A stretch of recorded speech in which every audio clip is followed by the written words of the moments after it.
It was a quiet night, unusually so, for Harlem Hospital on June 12, 1958. The emergency room at 56 Lenox Avenue near West 136th Street was almost still, the air humming only with the soft shuffle of nurses' shoes and subdued conversation. The clock read 11:23 p.m., and the summer air outside sat at a humid 68 degrees, heavy but comfortable. For a Thursday evening, the ER was nearly deserted. Just 3 patients waited, an old woman clutching her chest, a laborer with a deep gash on his hand, and a small boy, only 9 years old, bleeding heavily from his stomach, the result of a single, well-aimed gunshot. Everyone in the room felt it. This boy was slipping away. Doctors knew. Nurses did too. His grandmother, sitting quietly nearby, held that knowledge in trembling hands, and somewhere inside himself the child felt it too. His name was David Chen.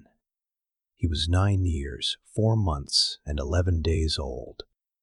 A Harlem native born just blocks away, Chinese-American, 3rd generation. His entire world had lived inside a cramped 3rd-floor apartment at 256 West 131st Street. 2 rooms, one shared by him and his grandmother, the other by his hard-working parents, Michael and Dorothy. Like many immigrant families, they had made it work, stretching limited space, saving every penny, living tightly but filled with purpose. They were building something, day by day, fueled by the quiet belief that life in America could mean something for their son. Their sacrifices had built little by little, a safe nest, a modest life, a dream. But it all shattered one Thursday evening when David, on a routine errand, ended up with a bullet tucked into his gut. At exactly 9:47 p.m., David walked home from Carlos Market with a paper bag in hand, one that held only bread and milk. That trip, so ordinary, so repetitious, was never supposed to end in violence. But that evening was different. Someone had waited for him. Someone had decided this little boy was going to carry a message. It wasn't mistaken identity, not some tragic accident from a gang skirmish. This was personal, intentional, aimed. The task that brought him outside was simple. Go 2 blocks down to Carlos Market, grab a few items, come right back. Carlo Benedetti owned the place, an Italian grocer with community roots stretching back to 1935. He ran it with his son Vincent and cousin Marco.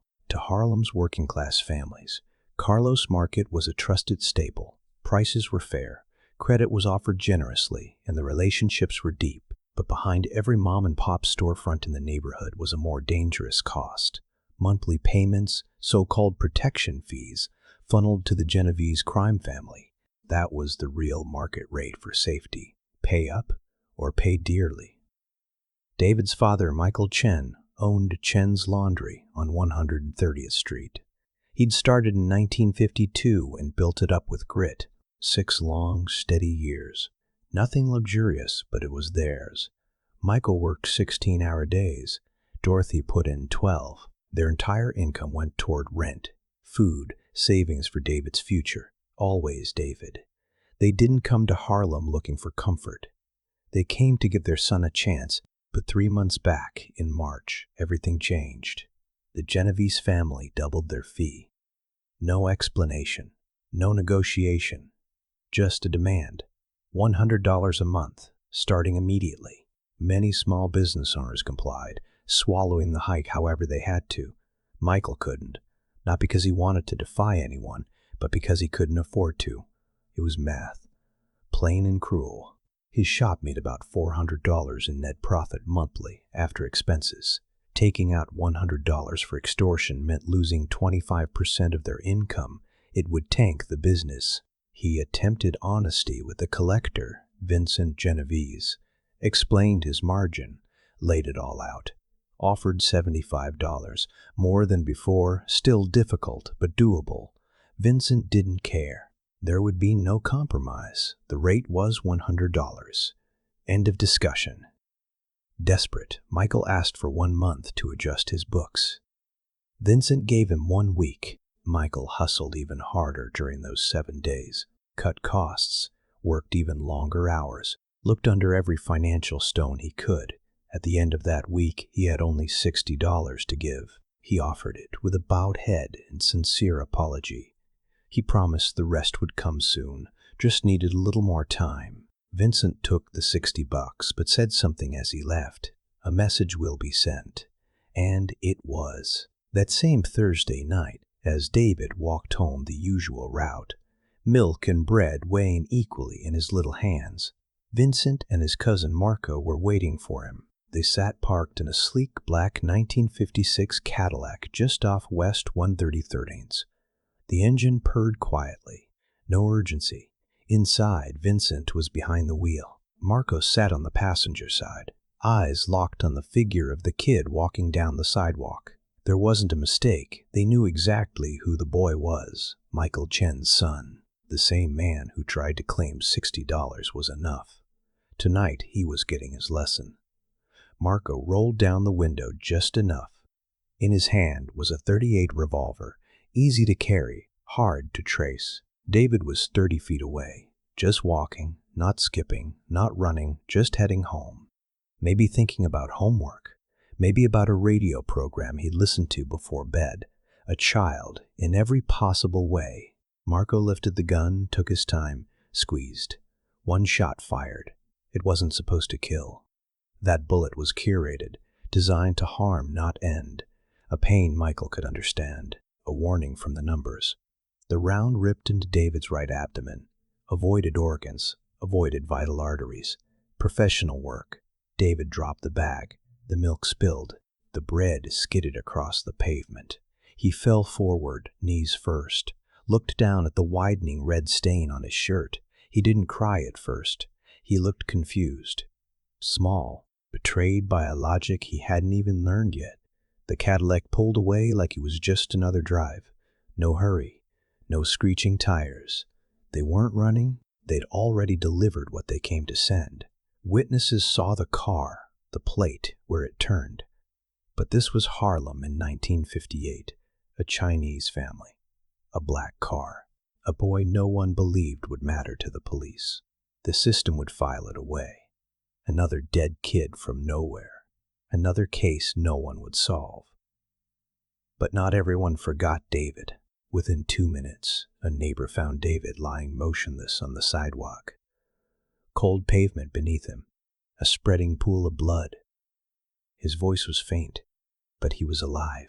The neighbor didn't hesitate, dialed for an ambulance, then called Michael Chen.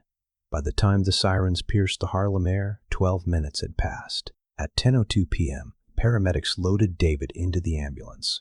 The ride was fast, but never fast enough. Harlem standards didn't bend for urgency. Not for an immigrant family. The ambulance pulled up to the emergency entrance at 10:19 p.m. Blood soaked through the boy's shirt. His breathing was slowing. Emergency staff prepped him immediately. The entry wound, perfect and clean, glared from his lower right abdomen. No exit wound. The bullet was still inside. The bleeding was bad, not yet fatal, but worsening. Surgery was needed. Urgent, right now. By 10:47 p.m., he was wheeled into the operating room. Surgeons dove in without pause. The bullet was found and removed, but the damage wasn't simple. It had fragmented upon entering, tiny shards scattered within the intestinal wall, perforations across multiple sections, each one a tiny bomb waiting to infect. Peritonitis, a word the surgical team whispered heavily, was now the greatest threat. Antibiotics were pushed into his veins immediately. The strongest available in 1958, penicillin, streptomycin, tools from another era, compared to what the decades would later offer. But in this moment, it was all they had. The surgery stretched 93 minutes. Exhausting, delicate, bloody. When they finished, they had repaired what they could, and then they could only wait, hope, pray. At 12:23 a.m., David was stabilized and moved to recovery. Still unconscious but alive, still breathing. But the outlook was bleak. With infection looming and antibiotic defense limited, doctors estimated David's survival chances at 50%, maybe less. The next 2 days would either save or lose him. Outside the recovery room, Michael and Dorothy waited, helpless, wordless, racked with a pain neither of them could speak aloud. Michael sat like stone, his thoughts consumed by math and guilt. 40 missing dollars, his son bleeding out, a balance sheet soaked in blood. He saw it all clearly. Vincent's promise had come, delivered not in words but in lead. At 1:47 a.m., David opened his eyes. Faintly, his lids fluttered under sedation. He was in pain, but conscious, if barely. A nurse noticed, rushed to call the doctor, then alerted his parents. Michael and Dorothy hurried to his side. What they saw shattered them. Tubes snaked into their son's body. Bandages swathed him like armor that didn't protect. His skin, pale, clammy. His chest rose and fell with difficulty. Michael took his tiny hand in his. Dorothy gently ran fingers through his hair. At first, they said nothing. What could they say? There were no words big enough to shoulder this moment. His lips moved. Softly. "Papa, why did they shoot me? I was just getting milk." That sentence was heavier than any bullet. Michael couldn't answer. Couldn't tell his son he was shot because of a denied extortion payment. Because $60 wasn't enough. Because fear comes in calculated remainders, and David was the remainder. His lips trembled. He couldn't speak. Could only cry. Dorothy found the words. "You didn't do anything wrong, David. Sometimes, some people are just bad. But the doctors are going to help you. You'll be okay." David heard her. He nodded, but it was a nod of politeness, not belief. He could feel it. His body told him what no adult dared say. Inside, something was failing. He looked back at his father, eyes glassy but sharp, filled with clarity beyond his years.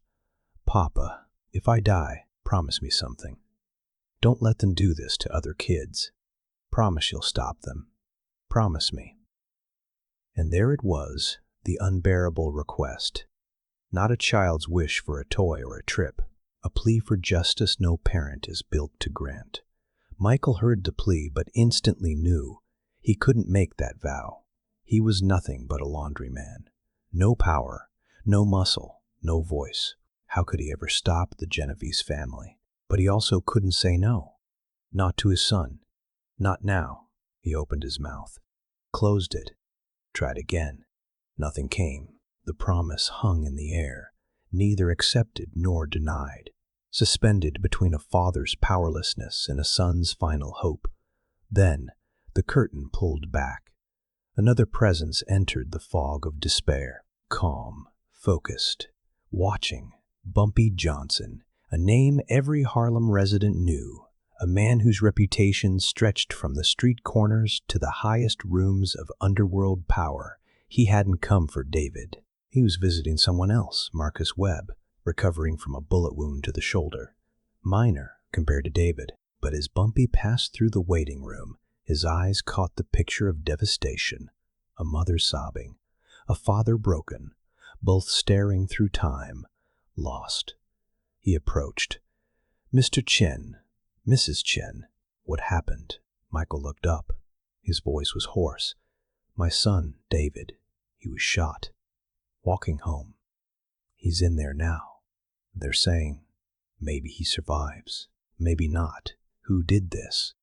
Bumpy's tone didn't shift. It was calm, measured, but his eyes darkened. Shooting a child, that was war on another level. This wasn't business. This was a breach of code. This was a sin even criminals didn't excuse. Michael hesitated. To tell Bumpy meant inviting another kind of storm, one governed not by laws but by principle, violence in return, not justice through a courtroom. But he saw no other channel. Not for his family. Not in this city. Vincent Genovese and his cousin Marco. They were in the car.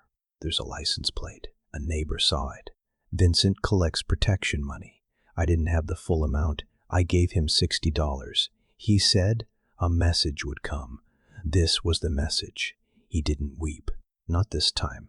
just said it like it was both confession and fact. Bumpy listened without interruption. He knew Vincent, not personally, but by reputation.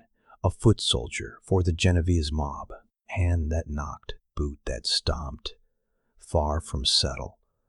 But a man with boundaries, or so the rules had once been. Now, a child was targeted? No, this was something else. "Can I see him?"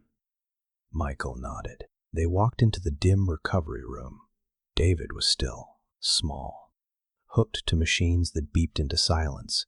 Bumpy approached the bed, stood over the boy like a sentinel. Then David's eyes opened again, another stranger by his side. "Who are you?" he whispered, voice nearly cracking apart. "My name is Bumpy Johnson. Your father told me what happened. I'm here to help." David looked at him, through him. His words came, weaker now, but carried same urgency from before. "Can you stop them from hurting other kids?"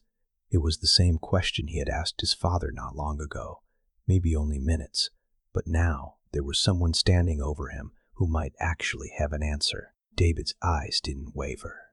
Bumpy looked from the boy to his parents, then back to David. The room was quiet, humming only with machines in shallow breaths. What David needed wasn't comfort. He didn't even need hope. He needed a vow, someone to carry out the final piece of what his life had been shattered for. "Yes," Bumpy said. "I can stop them. I will stop them. I give you my word." There was no hesitation, no flourish. It wasn't a soothing promise made to ease a child's pain. It was a commitment, sealed and real, spoken by a man who meant it. David blinked once as if to accept it, then slowly let his eyes close again. His body loosened slightly, his chest still rose and fell with struggle, but there was peace in his face. The promise had landed. It had weight. It mattered. Bumpy stepped out into the hallway. Michael followed him. Now it was two fathers standing face to face. One had tried everything and failed. The other was about to do the one thing still left to do. "Your son wants them stopped," Bumpy said calmly. "I promised him I would, and I always keep my promises. But I need you to understand something. This doesn't go quietly. There will be consequences. Police, retaliation, war. What I'm about to start, there's no pulling it back once it begins. This doesn't end with a slap. It ends in blood. Are you ready for that?" Michael thought of his son just beyond the wall. 9 years old, shot over $40, hovering between life and death because he had dared to struggle financially. He thought of the other kids, other fathers, other mothers who might lose someone next if Vincent wasn't stopped. "I'm ready," he said. "Do it. Keep your promise." Bumpy nodded once. "I will." Then he turned and walked away, not in anger, not in haste, but with a plan already forming. He didn't hesitate. David didn't have time to waste. If the promise was going to be fulfilled, it had to be done fast and completely. He returned to Small's Paradise, his headquarters, a Harlem landmark by night, command center by early morning. Marcus Webb was waiting, recently out of the hospital himself, his arms still in a sling, but eyes sharp, mind ready. Bumpy told him everything about David, about Vincent, about the promise and the 48-hour window silently hanging in the air like the last grains through an hourglass. Marcus listened, processing each name, the weight of each move, and what it'd mean when the bullets started flying. "Vincent's a made man," Marcus said. "This won't be some street corner beef. Kill him, and we're up against La Cosa Nostra. They won't just let it go." "He shot a child," Bumpy replied. "Violated the code. That's not business. That's not even personal. That's just evil. And that makes this promise sacred. We settle this. 7 men." Marcus hesitated. 7. David asked me to stop them. Not him, them. Everyone responsible. Everyone who helped. 7 men. 48 hours. No mercy. At 3:37 a.m., in the back office of Small's Paradise, Bumpy Johnson began plotting what would become one of the most precise retaliations Harlem had ever seen. A map of Manhattan unfolded across his desk. Districts pinned, lines drawn, intelligence gathered. First was Vincent Genovese. Lived at 127 Mulberry Street, second floor, right above his uncle's restaurant in Little Italy. Usually home by 2. Slept late. Vulnerable in the morning. Second, Marco Genovese. Lived close. Same kind of schedule. 2 cousins. Same routine. Predictable. But the rest required deeper digging. Anthony Russo, 38, Vincent's superior, pulled in a cut from every payment his collectors brought in. His name was on every ledger. Lived in the Bronx. Angelo Palmieri, 42, another collector. Same territory. Same violence. Same fear peddled door to door. Stayed in Brooklyn. Salvatore Costa, 35, driver, logistics, the wheelman who knew where everyone was and when. Kept things moving. Lived in Queens. Thomas Lombardi, 45, the accountant. Sanitized the dirty money, made it look legitimate. Quiet, well-dressed. Operated in Manhattan. And last, James Greco, 29, the youngest and the fiercest. Enforcer. No mercy. Harlem was his playground and cruelty his language. Stationed alarmingly close East Harlem. The borderlands, 7 men, 7 locations, 4 boroughs, 24 men on Bumpy's crew. He split them into 7 teams, each with clear responsibilities. Names, locations, movements, vulnerabilities tracked, schedules embedded into memory. The instructions, simple. Eliminate the target. Let them know why. Make no secret of it. This wasn't just revenge. It was a statement. Friday, June 13th, 9:47 a.m. The clock struck 12 hours since David had been gunned down. Vincent Genovese woke up late, hungover, arrogant, and ignorant. Somewhere in his mind, he still believed that he had made a point, that Michael Chen would stay in line now. That fear had been stamped in like a branding iron. He got out of bed, dragging his feet to the kitchen in his boxers, thinking about coffee, maybe food. He never made it that far. Team 1 had crept in through the fire escape. The window had been left unlocked, unalarmed, unwatched. Inside, they found Vincent exactly as expected, hungover, lounging, completely exposed. Raymond Lewis led the operation. No speech, no explanation. 1 second, Vincent existed. The next, he'd been shot twice in the chest, dead before the heat from the barrel faded, bloody, sudden, final. On Vincent's chest, they pinned a note. 5 words, handwritten. No ambiguity. Children are off limits, always.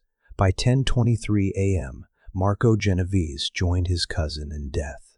Same window tactic. Caught him while he slept. Close range. Silent. Efficient. Another note. Same message. 2 down. 5 to go. 26 hours left. Anthony Russo would prove harder. He was nobody's fool. Paranoid. Precise. Security door. Peephole. Chain lock. Never opened to anyone. Fire escape was useless. Had to get him into the open. They thought of a plan. Friday, 2:37 p.m. Anthony got a call. Voice was Italian, calm but urgent. Said Vincent was in trouble. Family business. Needed him at 127 Mulberry Street. Now, the voice was believable because it was meant to be. Anthony hustled out, drove straight there in a haze of loyalty and habit. By the time he pulled up, the street was blocked off. Yellow police tape. Crime scene footprints. Cops everywhere. Someone told him. 2 dead, Vincent and Marco. His stomach dropped. It was all coming undone. He turned, instinct racing. But Team 2 was already waiting. 4 men pulled him into a van parked in the alley. Quiet as a whisper. The bystanders were already inside buildings. Cops had their backs turned. Perfect storm. They didn't waste time. Took him to a warehouse in the Bronx. Remote, Forgotten. Cold air and silence for walls. 3 shots. And one more note. They left Anthony's body where it couldn't be missed for long. On the floor of an abandoned warehouse in the Bronx, still warm, with the now familiar note tucked into his jacket. Children are off limits. Always. When someone found him, and they would, the message would be impossible to misread. By the time the body was discovered, 2 more would already be added to the count. At 6:47 p.m., Brooklyn streets were still pulsing with early evening traffic, and the social clubs were starting to hum with the night's energy. That's where Angelo Palmieri was headed. Team 3 tracked his movement from his apartment to the club. They waited, watched from across the street. Palmieri stayed until just before 7, laughing, unworried. As he walked to his car, they moved. Quick strike operation. 1 shot to the chest, 1 to the neck. Public, purposefully disrupting any illusion of safety. People screamed, ran in every direction. Reports would smear across police radios in minutes. But by then, the team was gone, disappearing like smoke. Same note, same message, resting gently across his torso. In Queens, at 8:15 p.m., Salvatore Costa left work later than usual. Tired, worn, driving his usual route home. Team 4 knew his habits, knew the street, knew where to make it look like an accident. A well-timed swerve from a black sedan forced Costa off the road and into a concrete divider. Car buckled. Front end crushed. Air and steam hissed into the night. Costa survived the crash, but only barely.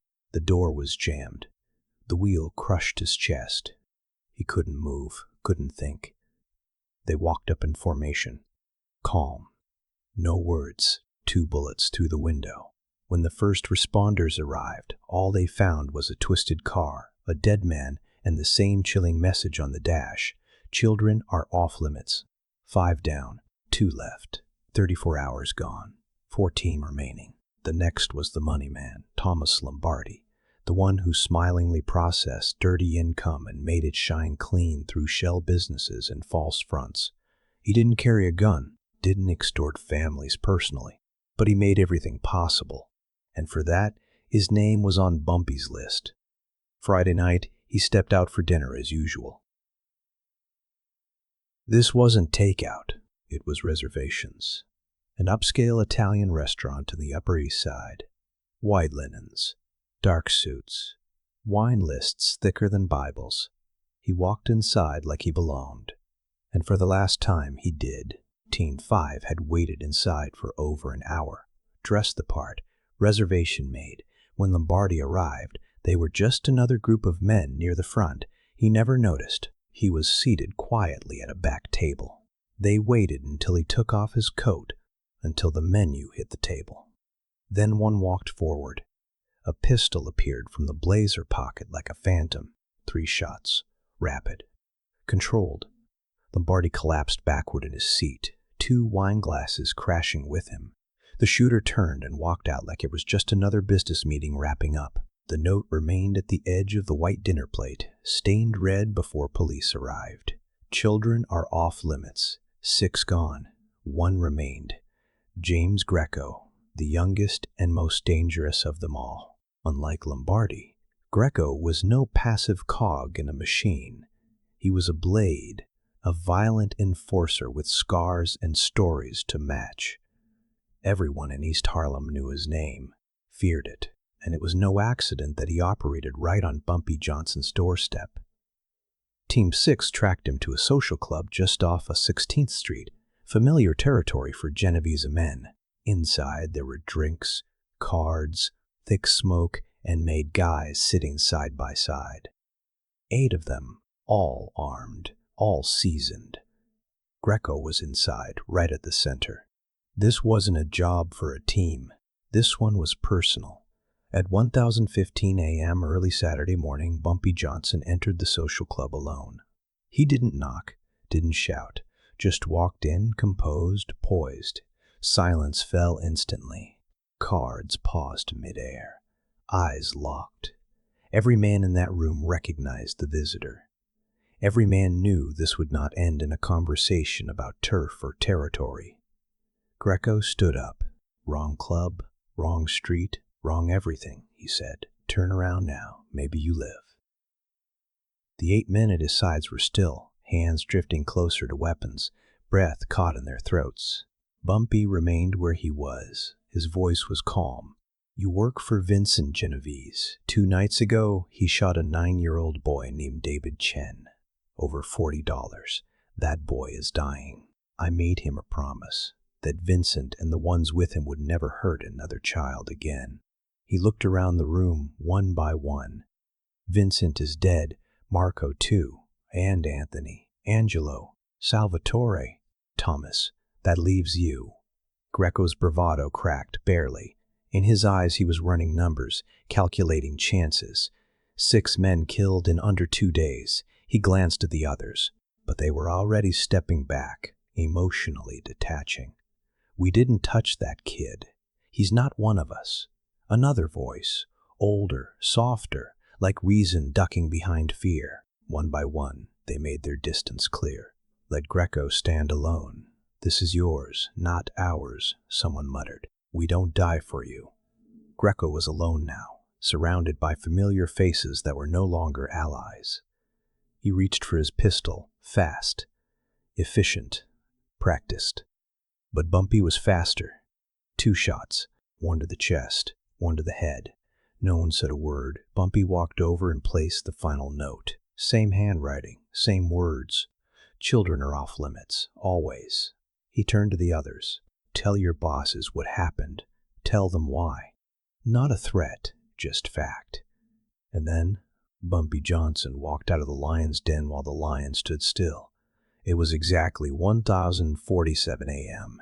on Saturday, June 14th, 1958. 48 hours after David Chen had been attacked, 7 men were dead. Vincent Genovese, Marco Genovese, Anthony Russo, Angelo Palmieri, Salvatore Costa, Thomas Lombardi, James Greco. Each removed swiftly, surgically, with purpose. A promise made in a hospital room had been fulfilled to the exact hour. Bumpy Johnson had not just spoken those words, he had carved them into reality with blood and precision. At 2:23 a.m., Bumpy returned to Harlem Hospital. He moved quietly through the dim corridors, his shoes echoing faintly. He found Michael and Dorothy sitting outside the recovery room, just as they had been 2 nights ago. Waiting, fearing, hoping. Their faces were drawn, pale from sleeplessness and sorrow, locked in an endless moment. David was still alive, but barely. Doctors had grim news. The infection had spread, peritonitis had taken root, and the antibiotics were failing. He might have hours, maybe 12, maybe less. Time was slipping, and so was their son. Bumpy didn't hesitate. He entered the recovery room again, approaching the boy he had made a vow to. David was awake, barely conscious, but alive. Recognition flickered in his eyes. "Mr. Johnson," he whispered. Each syllable cost him strength. "I'm here," Bumpy said softly, "and I meant what I said." David gazed at him, straining to understand, straining to hold on to every word. "I kept my promise. Vincent is dead. So are 6 others. They won't hurt anyone else. Not you. Not any child. Nobody." David's body was failing, but something inside him settled.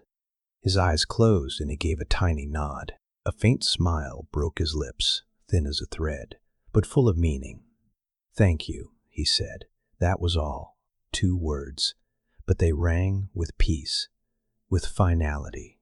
The burden he'd carried, the fear he had felt, seemed to lift. He could rest now. Not because of medicine, but because the world had responded to his pain. Because someone had listened. David drifted into a deep sleep, his first without agony since the gunshot. This one wasn't trauma-induced. It was rest, real and complete. And not long after, at 4:37 a.m., he died. He passed in silence with a soft breath and a calm expression. 9 years old, taken for no other reason than that his father had been short $40. But David didn't die alone. He didn't die afraid, and he didn't die in vain. He died knowing he had made a difference. The NYPD response to the deaths of 7 Genovese family members was immediate and intense. An investigation of that scale, 7 men dead in under 2 days, was unheard of. Detectives poured through the files, crime scene photos, ballistics, witness statements. The common denominator emerged without much digging. Extortion, Chinatown, Harlem, the protection racket, and one name, David Chen. The trail was obvious, but proof was elusive. There were no witnesses willing to speak.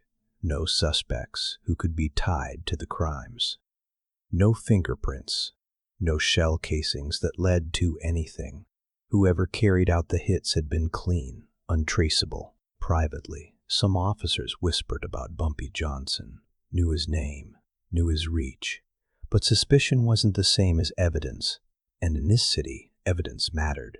At least when someone wanted to act, the case remained open, unsolved. Officially, no one was held accountable for those 7 murders. Unofficially, everyone in organized crime knew exactly what happened and exactly why. In the Genovese family's higher ranks, there was rage. 7 men lost, key figures, soldiers, money men, enforcers. But as details emerged, something more complicated began to settle in. Vincent Genovese had shot a child. A child. He'd broken an unwritten law, one deeply ingrained even in the criminal codes. David's age made the entire affair an impossible house to defend. There had always been rules, boundaries. You didn't touch kids, ever. You didn't cross that line, not because of mercy, but reputation, fear, order. Vincent had thrown that code to the gutter, and the response was absolute. Bumpy hadn't just retaliated, he had sent a message everyone could read. Some members of the family lobbied for retaliation. Others warned strongly against it. Strike back, and the war spreads. Harlem would rise. So would broader alliances. But let the message stand, and order might stabilize. Maybe the line could be redrawn with even more clarity. Ultimately, they chose order. There would be no retaliation. Vincent's actions were indefensible. His crew had benefited from his brand of enforcement, and now paid for that relationship. In the world of organized crime, it had become a very clear equation. Break the code, and your protection is gone. From that day forward, a new line was burned into Mafia understanding, not just in New York but beyond. You do not touch children, ever, for any reason. If you do, you're on your own, and death will find you quickly. The border between Harlem and Little Italy changed overnight.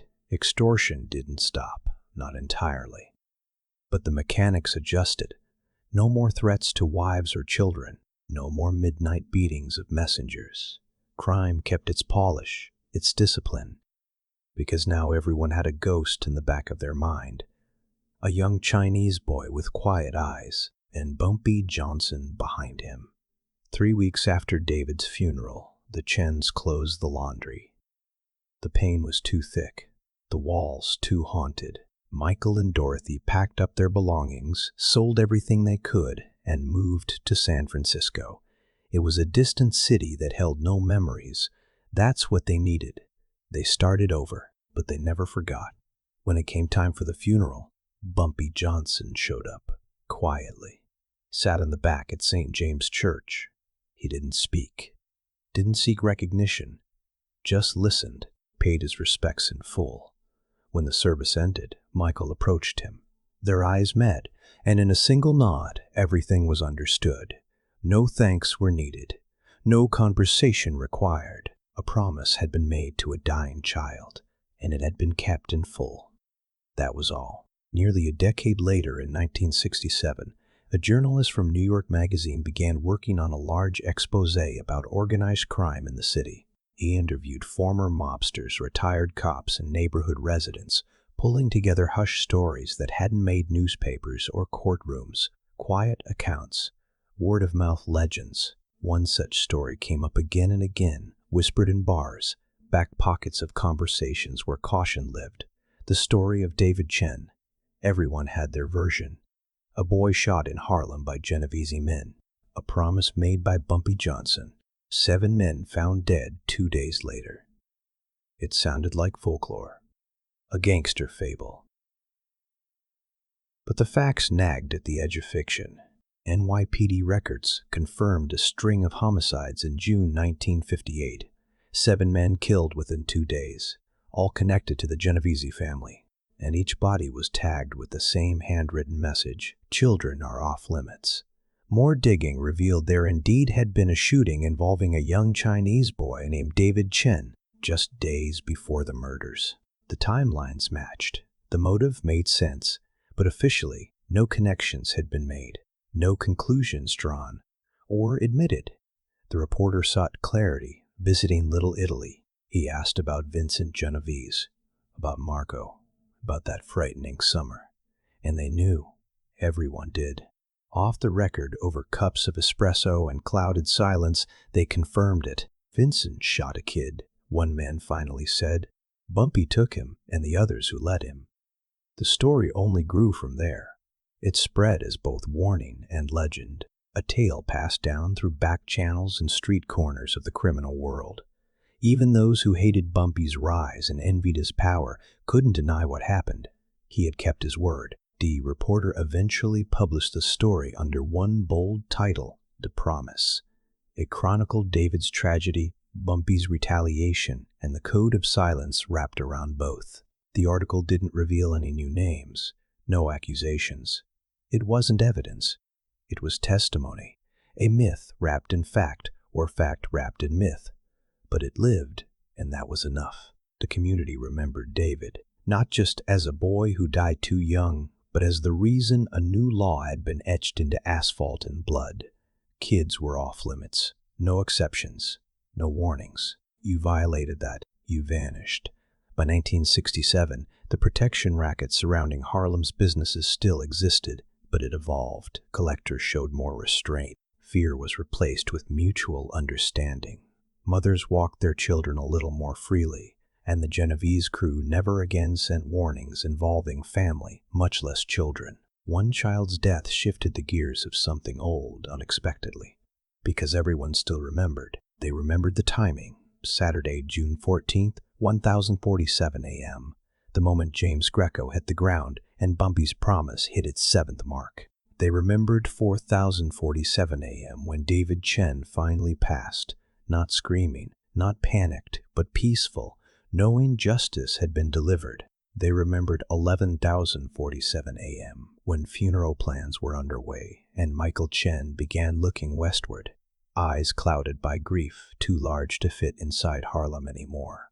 They remembered what came next, how Bumpy Johnson returned home, not as a man seeking glory, but as a man who had finished something sacred. No speech, no medals, just silence, precision, completion. From the moment that promise was made at a hospital bedside, Bumpy Johnson gave himself 48 hours to keep his word, and in exactly that time 7 lives were taken, not by accident, not by recklessness, but by deliberate, uncompromising purpose. It wasn't revenge. It was repair. It was a lesson taught once, so it never had to be repeated. A boy's eyes looked up from a bloodied recovery bed and asked for one thing: to protect others. And the answer was yes. It stayed yes through days and nights of precise executions. Stayed yes as parents grieved and the city whispered. Remained yes until David himself closed his eyes for the last time. Other children lived differently because of that short life, that price, that promise.